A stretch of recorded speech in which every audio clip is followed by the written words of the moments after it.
তিনি দেখে এসেছেন এক শ্রেণীর মানুষকে সামনে ভালো গোশত দেয়া হয়েছে, পাশে নোংরা পচা গোশত দেয়া হয়েছে।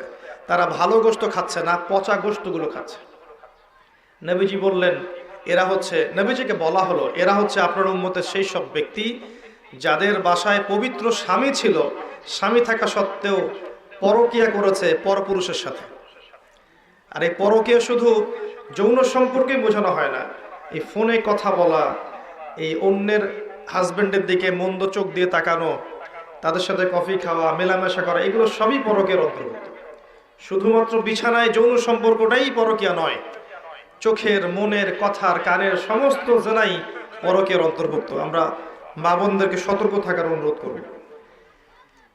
এরপর তাদেরকে এই শাস্তি দেওয়া হচ্ছে যাদের ঘরে পবিত্র স্ত্রী ছিল কিন্তু তারপরেও তারা পরনারীর সাথে সম্পর্ক স্থাপন করেছিল, উভয়কে শাস্তি দেওয়া হচ্ছে।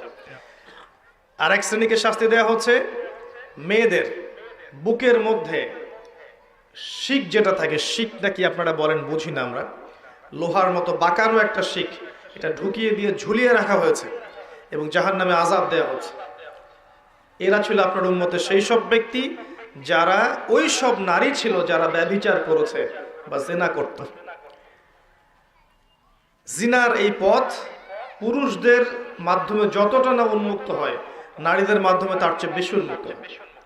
যখন সমাজের বেশিরভাগ মেয়েরা বেপর্দায় ঘোরাফেরা করবে, তখন সমাজের মধ্যে জিনা বাড়বেই, ব্যভিচার বাড়বেই, ধর্ষণ বাড়বেই, পরকিয়া বাড়বেই, এবং সমাজের যে একটা নূরানি কাঠামো থাকে, রুহানি কাঠামো থাকে, আল্লাহ প্রদত্ত, এটা আর থাকবে না, ভেঙে যাবে।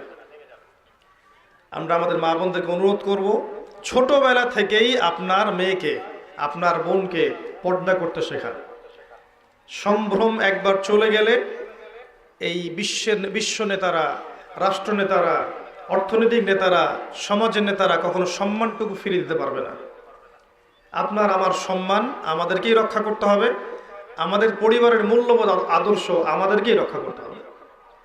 এদিকে দাজ্জালের অনুসারী এবং শয়তানের অনুসারীরা কানের পাশে অনেক স্লোগান দিতে থাকবে, এই স্লোগানে আপনার কান দেয়া যাবে না।